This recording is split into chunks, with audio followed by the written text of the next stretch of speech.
Hello, I'm the Dark Master, and welcome back to the Kirby Right Back at Ya Retrospective. In today's installment of the Retrospective, we shall be covering episode 59, The Meal Moocher, or, as it's known in the Japanese original, The Greatest Show Strikes, Evening Meals.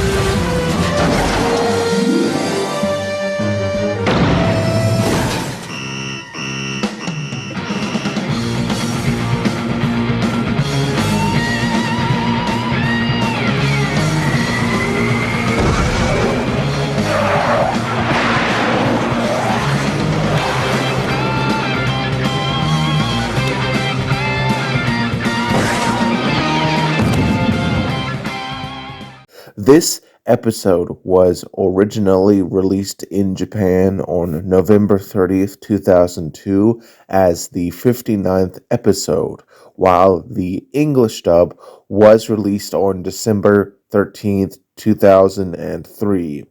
The term moocher refers to someone who lives off others without offering anything in return, which, as we shall soon start the review proper, is quite the accurate description of what happens in this episode. The episode opens to a shot of Cappytown at night as the camera rapidly pans over to the castle as we hear the king complaining about his dinner. We cut inside to his dining hall as he is disgusted by a fairly delicious looking burger that he hurls at Escargoon, who is dressed like a maid for some reason. He says that he wants something else and demands a menu. We see a Waddle scramble quickly to bring the king a menu. Escargoon calls the guy a slowpoke for some reason, but Dedede looks into the menu. He sees that every page has the same three options: hot dog, taco, and hamburger. He gets rather annoyed at the lack of variety. Escargot and the others back away as the king, now enraged, rips the menu in half, stands up and bellows that he wants new food now, as we then cut to the jazzy intro. After the jazzy intro, we cut to Cappytown during the next day. We see in front of Kawasaki's restaurant as we see the cook cooking up some food. He's surrounded by Tiff, Tuff, Kirby, and the other Cappy kids. He says that he is making a new dish. Kirby is super excited, but Tiff and Tuff are a bit confused and ask for clarification about what it is. And he explains that he's adding pineapple to puke fish. Now, you might think this is just a pun related to how bad Kawasaki's cooking is, but actually, puke fish is a real dish. Puke fish, or tampal puke, is a Philippine dish that involves flatfish, normally like panther flounder or peacock flounder, that is cooked in a very certain way. And sometimes they actually use pineapple, so it's actually kind of a neat cultural reference you don't often see. We also see the first change between versions in the scene, as we can see the kanji on the blue flags have been airbrushed out, which I've talked about before in previous episodes, so I won't go into any real detail, but it is kind of strange. Tuff says it smells horrible, and Tiff says it might taste even worse, but Kirby is just utterly delighted by the food. We then see the camera scroll to the right, and for a split second there is an animation error where the flag's kanji wasn't airbrushed out. Nothing that hurts the episode, is just funny and shows the issues of censorship, as they often cause more issues than they solve, quite frankly. Tuff then speaks his hesitance about the dish, and Tiff suggests that maybe they shouldn't put it on the menu. Kawasaki considers their words until he is kidnapped by a group of Waddle Dees led by Waddle Doo, who drag him to the castle. Tiff asks what is going on, and Kirby, concerned, follows after them. We then cut to the castle's kitchen as he asks what exactly is going on, and Waddle Doo explains to Kawasaki that they need his help with making new meals for the king, and of course, he gladly accepts, saying his new dish will be good. We then cut to the king as we see him angrily waiting for food. Escargoon brings him a meal, despite it looking rather delicious, and the king being a bit excited. After he takes a bite and Escargoon asks if it's good, the king is absolutely disgusted and enraged. He literally tosses Kawasaki out into the moat. He somehow, not taking the hint, wonders why the king did that. I always think it's kind of weird how these episodes show Kawasaki's food to be disgusting, but visually it always looks really good, so I don't know. The king walks out into his room, clearly annoyed, and says that he needs some good fashioned home cooking and wonders aloud what exactly Cappies eat. Escargoon admits to the king that he doesn't know, as he was never invited over, and the king decides to spy on the townsfolk. We see that afternoon Kirby passes by the home of the mayor. His wife Hannah offers Kirby a meal, and we see him eating some delicious looking mutton based meals. We see that the grasshopper eavesdropper drone is watching them as you see Kirby passing by Tuggle's grocery store, and the friendly store owner invites Kirby to eat all his leftover food that he wasn't selling, and Kirby gladly eats the expired food, spitting out the empty containers only. Kirby then passes Bookham's home and is invited again inside for dinner. We see that the drone has followed Kirby this entire time, and we see the king and Escargoon watching Kirby eating these delicious meals while they are stuck with ramen noodles. Escargoon calls him a freeloader, getting free meals, somewhat unaware that people actually like Kirby, and the king is just kind of a douchebag and people don't like him. And Dedede asks why people won't offer him the same treatment.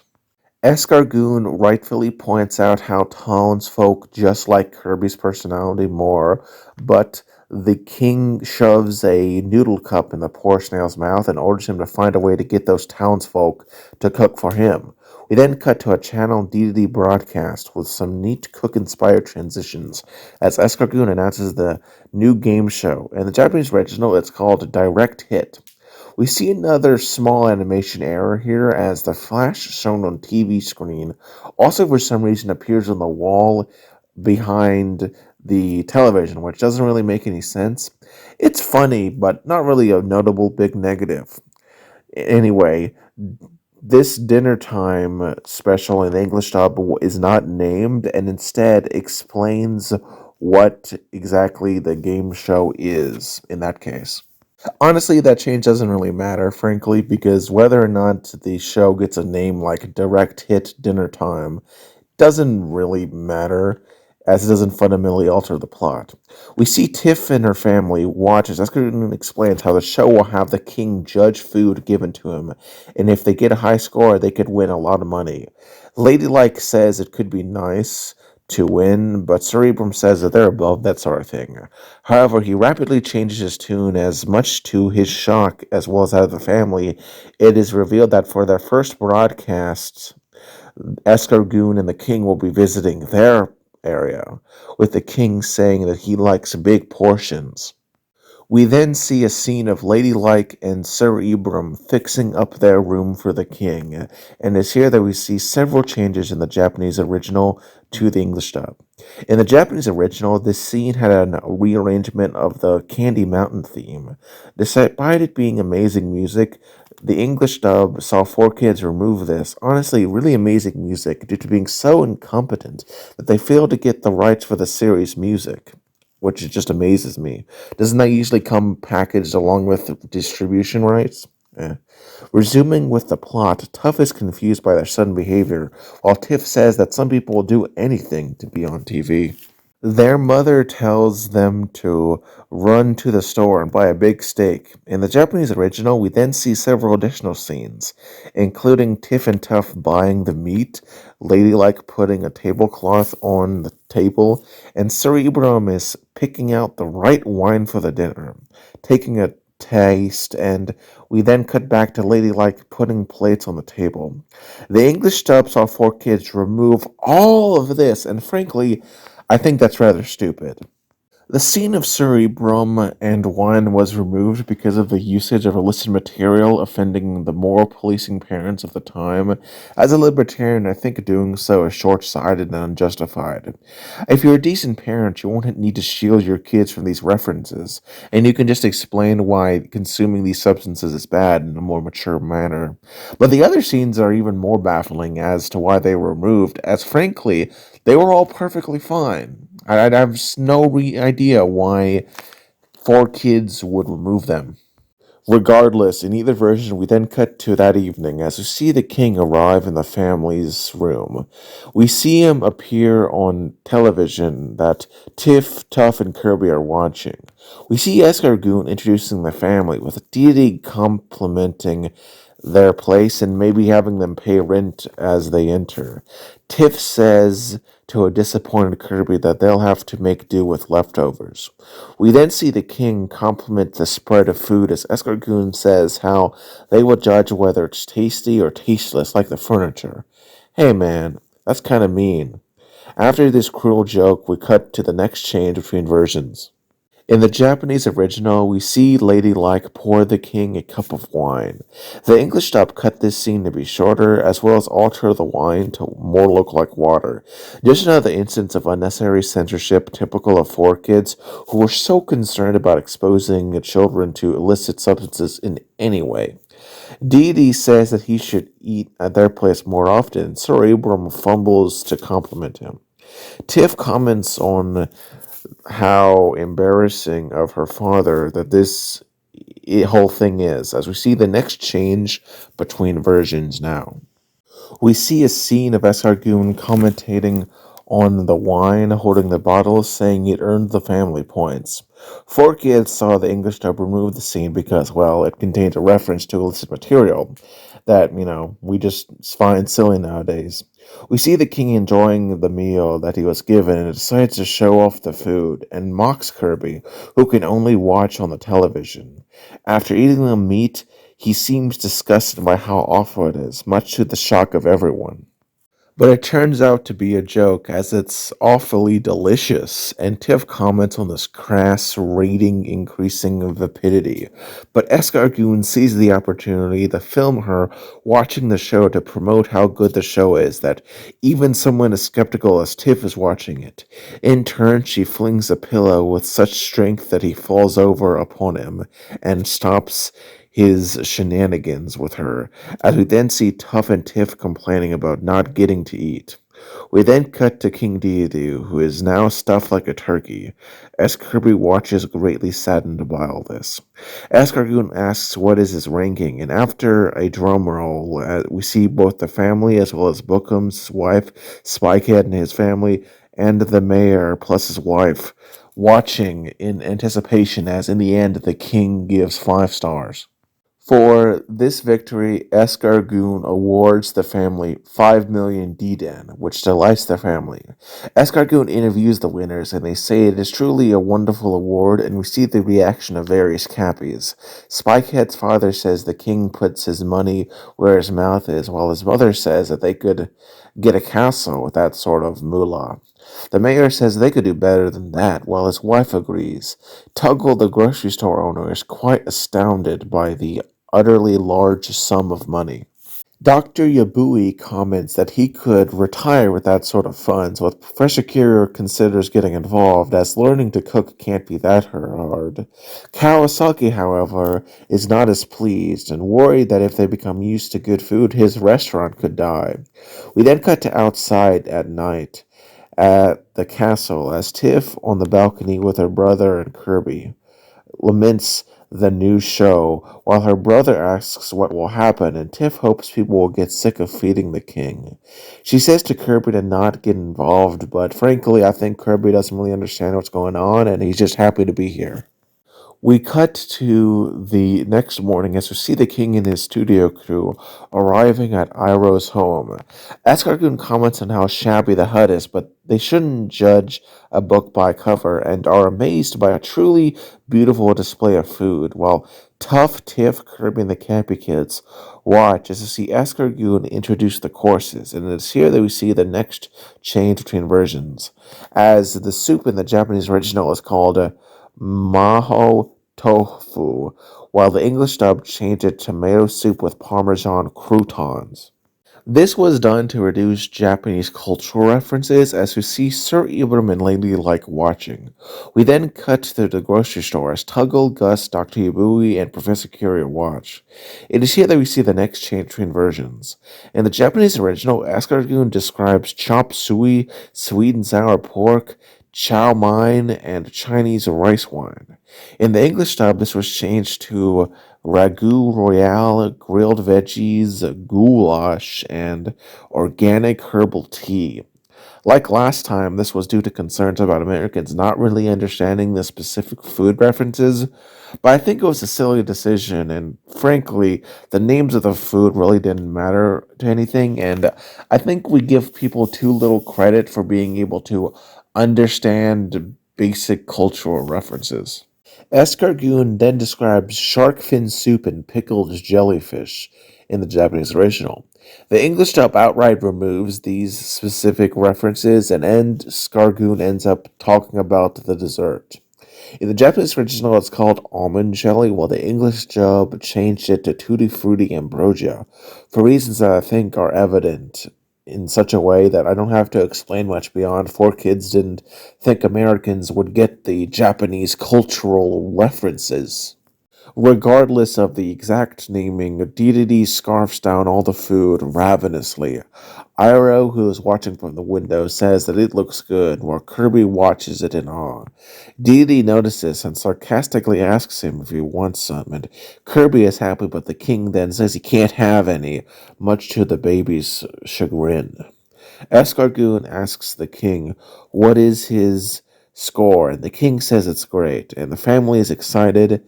Spycat asks if he can eat now, but his father dismisses his concern, saying he can eat the leftovers, if there are any. Honey, who is watching the show with her family, says it would be cool if he came over to eat, while her parents are deeply concerned about the prospect. We cut back to the king, who belches as Escargoon asks again for his final answer, and the king gives 4 stars and awards the family 4 million Deden, or DD dollars in the English dub. Escargoon, in a true bout of actual journalism, asks why the king gave 4 instead of 5 stars, and in Dedede's answer, we see the next change between versions. In the Japanese original, he says it is due to disliking pickled food, while in the English dub, it is due to the ambrosia being a little too fruity. We then cut to Tuggle's grocery store as he and the others discuss the score as Gus suggests ladyfingers to give to the king, which are a distinct type of cookies shaped like fingers that was invented in the Duchy of Savoy in what is now France. Another interesting detail is that the commercial that plays on the television is a scene from episode 6 on reality TV, which I've reviewed before and had to be re-uploaded after a false copyright strike from Pimp Monk X, so please check out that video as re-uploads don't really do all that well. We then cut to outside as we see Honey is looking out into the street as she sees the king and her crew running towards their home. The group enter into the home but are shocked to see that the family has run away, presumably out of shame, and leave nothing behind but a can of mystery meat. It is here that we see the next change between versions. In the Japanese original, there is a yellow bee on the can, which the English dub by 4Kids saw fit to airbrush out for some reason. I don't know why, there was nothing really harmful about it. We see Tiff and the family watching as we see another change between versions. In the Japanese original, Escargoon was going to have the home fine, while in the English dub, he just talks about how rude they are when it comes to their poor showing and leaving the crew alone. Tiff gets annoyed and points out how they're really the rude ones by forcing everyone to feed them, as she asks why anyone would even play this stupid game. We then cut to Tuggle's grocery store as Escargoon introduces the contestants. We cut to inside as the king is eating a king-sized bowl of noodles. He seems to enjoy it, much to Tuggle's joy. Escargoon, however, notices that there are several boxes of expired noodles recently emptied into the trash. He calls out the store owner, and the king is greatly annoyed. Togo explains that normally he gives the food to Kirby, but the king dropped by instead, so he gave him some of his expired merchandise. Surprisingly, the king doesn't get upset and gives him a 1-star rating. Escargoon is a bit exasperated that reheated old frozen dinners are not worth prize money, but the king dismisses his concern. And Tuggle is happy while Kirby looks saddened in the window by not being able to eat. We then cut to the king going to bed. Escargoon rushes in with concerns over all the prize money being given out, as it's eating into Escargoon's salary. The king dismisses his concern, but Escargoon presses further. Still dismissive, the king pushes him to the ground, leaving Escargoon with a red face, as he complains about his coming payday and that he has to do something. We then cut to the next afternoon as we see they have arrived at the mayor's home as Escargoon makes a snide comment about the meal moocher, title dropping the episode as we see the king is served quite a number of succulent meals. The king enjoys the meal, while a really tired Escargoon asks for his opinion. It is here that we see the next change between versions. In the Japanese original, he complains that all the meat is sheep, aka mutton. While in the English dub, he complains about the quality of the meat. Frankly, I think both versions are perfectly fine, but I have to admit that I thought that the Japanese original was a lot more elegant in its exact verbiage, plus it's more in line with how the king wants variety, and the lack of variety in sheep-based meals would maybe be logically something he would get upset over. Escargoon asks the king if the meals are so bad that they get 0 stars, and the king agrees, as everyone is shocked to learn about this, especially the mayor, and Escargoon warns the Cappies that ingredients matter. We then see various Cappies reacting, including Iroh's parents, who think they might be next. Samuel the bartender says he'll have to go to the grocery store, while Gengu the toy store owner says he'll have to buy some ingredients. We cut to the grocery store as we see that at least Tuggle is happy at it, as it increases the sales of his work. And we then cut to a series of scenes where Cappies are gathering ingredients, including a farmer picking some big turnips, fishermen fishing some fish, and a Cappy woman gathering some neat mushrooms. Tiff is watching this whole thing and is just ashamed of the whole canard. We then cut to that night as the king and his crew head to their next contestants, which is Bookums and his wife, and man, they really went all out, setting up an entire old-school Japanese dinner with a bamboo water fountain. Asgard-gun and the king are amazed by the oriental design choices, as you see the next change between versions. In the Japanese original, the screen behind the dining table have stickers with kanji on them. The English dub saw fit to airbrush this out, and is just another example of 4Kids' stupid censorship.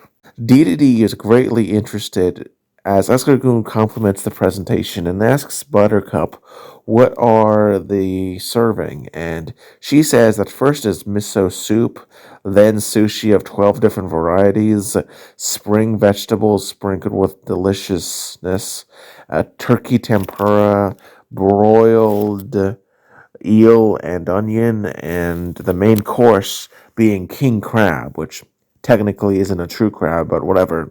Meanwhile, the king struggles with some chopsticks, and in the end, despite a little encouragement from Bookums, demands a spoon instead. If you're interested, by the way, the changes between the Japanese version and the English dub in terms of food is nowhere near as extensive, so I don't really feel necessarily to talk about it the same way I did with the Spy Cat's family. Despite not being able to use chopsticks, Dedede greatly enjoys the food, and Escargoon thinks to himself for a minute, concerned that another 5-star rating will leave the bank account destitute and that he has to do something. He decides to sabotage the crab with some hot pepper, and the king looks at the king crab and at first seems to enjoy it before the heat literally causes him to breathe fire, much to the shock of Bookums and his wife. It is so bad that Bookums' face is literally seared by the flames coming out of the king's mouth. The king complains about his mouth and tries to cool it off with some weird tasting tea, but the bad taste causes him to spit it out all onto the much confused Bookums. The king, enraged, says that they should have warned him that the crab was so hot.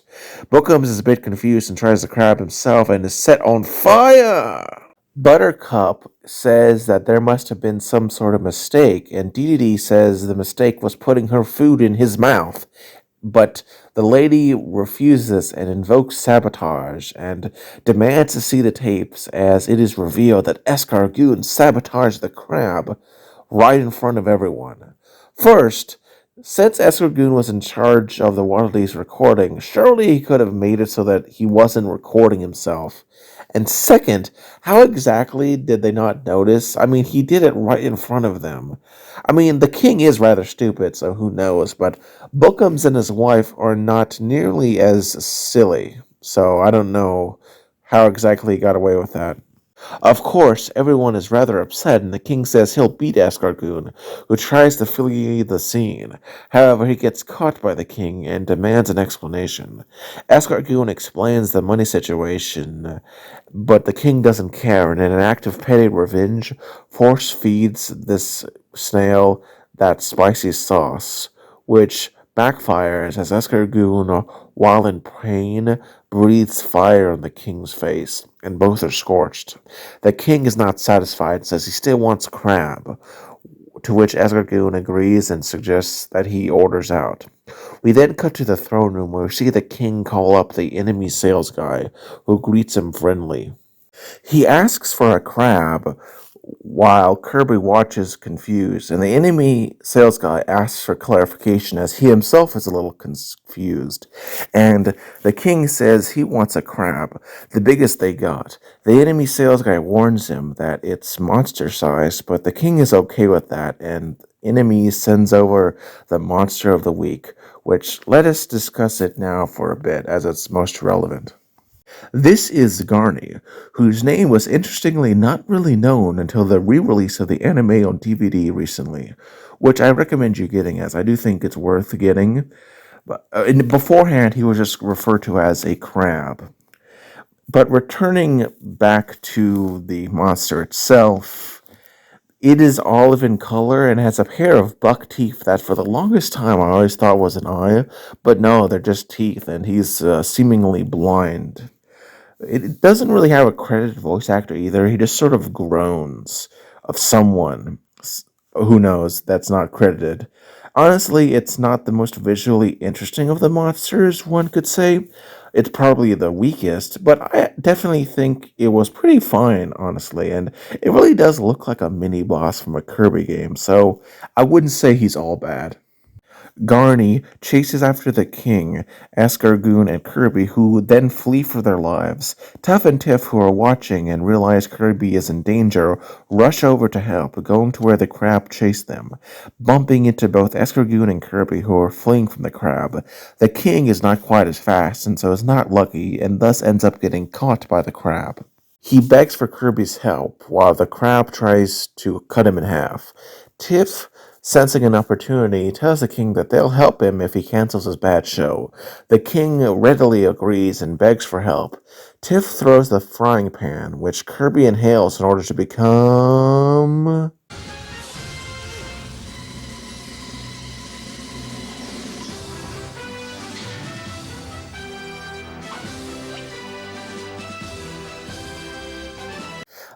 Cook Kirby. This is his fourth appearance, and I've already discussed him in detail in 3 previous episode reviews, those being The Big Taste Test, A Spice Odyssey, and A Recipe for Disaster.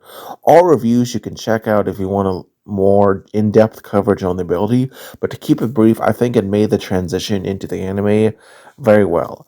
Of note is that this is one of the few times that Kirby gains the ability without inhaling Kawasaki's frying pan. Instead, this time it's Escargoon's frying pan. Regardless, Chef Kirby uses his frying pan to knock Dedede out of the crab's claw and he flees to safety. And Kirby starts striking the beast's feet, but Garny kicks him back and starts approaching Kirby. It is slow due to being unable to walk forwards and only sideways. This is, of course, as a biology major, a misconception, as crabs can indeed walk forwards. It's just not as fast as they can go sideways due to their body form. Then again, it is a monster, not a true crab, so maybe that's just something unique to it. Getting a second wind, Chef Kirby expands his frying pan and puts it on the transporter and it starts sizzling. The crab ends up stepping on Kirby, much to everyone's shock, but Kirby lifts him into the air with ease and throws him into the pan, cooking him bright red and delicious. Escargoon points out how the king will be pleased by the portion size, and it is here that we see the next change between versions. In the Japanese original, the king declines, saying it's creepy and he won't eat it. He then says Escargoon can eat it if he wants, but Escargoon is confused by the king's Kansai accent, which, if you don't know, is a distinct regional dialect of Japan, characterized by being more melodic and harsher than standard Japanese, and is most common in Osaka and the surrounding region. 4Kids in the English dub changed this, as quite frankly, it really doesn't make any sense outside of Japan.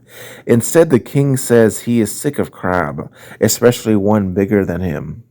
Escargoon says that no way he's going to eat a lousy monster, and in either versions, we then see that he gets pinned beneath the mighty claw. The king leaves, sick of fancy foods, and wants a simple hamburger again. Escargoon complains about being trapped. The kids laugh, and Tiff says that not even Kirby is hungry enough to gobble the monster. But Kirby inhales, and the crab is sent on a collision course, cruising to crush everyone as the episode ends. Now let's discuss the positives, the negatives, and my final thoughts on the episode. In terms of positives, I found that the plot of the episode, while perhaps low stakes, was honestly really engaging. I thought Dedede having a game show just to give free meals really does seem like a thing he would do. All the families got some much needed time to shine, while also being a strong commentary on the manipulative exploitation that a lot of reality TV shows do, like with Gordon Ramsay, how they exploit the poor and downtrodden for sums of money that, while give superficial joy, fail to cover the emotional as well as image problems that such shows may cause to specific individuals. Cook Kirby was also frankly well implemented, and Tiff provided a good counterbalance to Dedede and Garny. Despite not being the most visually interesting or iconic monsters, I thought it was actually perfectly fine, and it served its purpose well, serving as a commentary on the king's gluttony getting out of hand. Now, however, we're going to start covering the negatives, starting with some that I personally disagree with, but other people in the fan base have. First, a lot of people point out how the families, despite the millions of Dedede dollars being given to them, don't appear to have improved financial health afterwards. I would say this is actually not much of an issue with the episode itself, and more because of the show as a whole, and there are several fairly reasonable explanations that I think dismiss this criticism. The show on multiple occasions establishes that the D-Den or Dedede dollars have Zimbabwe levels of worthlessness, so it's not likely it would improve their lives a lot.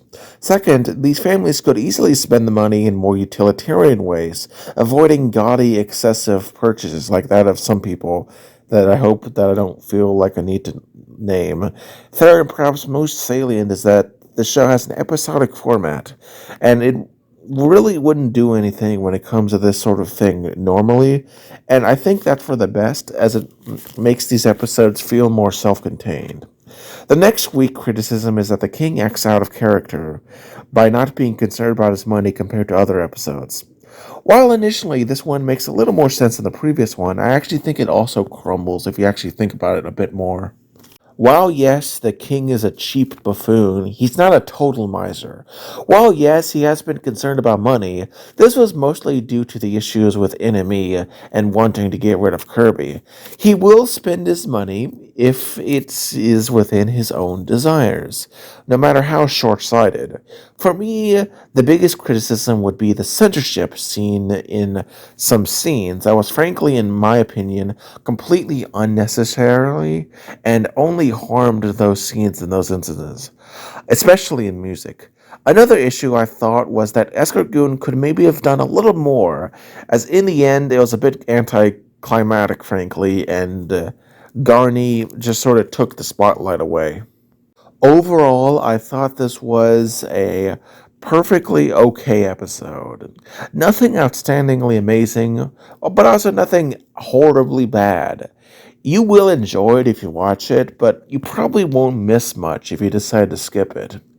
Overall, I definitely give it a middling position, frankly, as it's not good enough to be a much watch, but also not bad enough to just not be worth watching. So, yeah. If you like this video, consider liking and subscribing. I'm the Dark Master, and join me next time on the Kirby Right Back at Ya Retrospective. Have a wonderful day.